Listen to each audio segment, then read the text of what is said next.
So, last time sinabi ko no, na hindi nakasara ang pagsusulat at hindi lang naman ito para lamang sa mga nakapag-aral. Masyado kasing elitista yung ganon. Ang nangyayari, gini-gatekeep ng mga nakapag-aral yung field ng pagsusulat.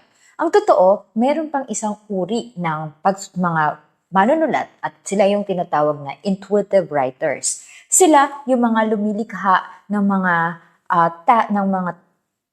akda ng produkto ng genius, no? Actually, marami tayong mga national artists na intuitive writers. Nick Joaquin, for example, is an example of an intuitive writer. Hindi naman nakapag-graduate si Nick Joaquin, pero isa siya sa pinaka-prolific na writer ng ating Philippine literature. So, dahil sa modernong teknolohiya, yung mga manunulat na tulad ninyo ay nagkaroon na ng pagkakataon na maipakita yung inyong imahinasyon. And nakita natin na experiential yung pagsusulat actually.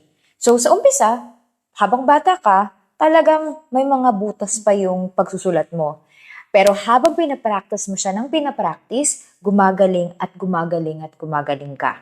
So, hindi siya para lang sa mga nakapag-aral.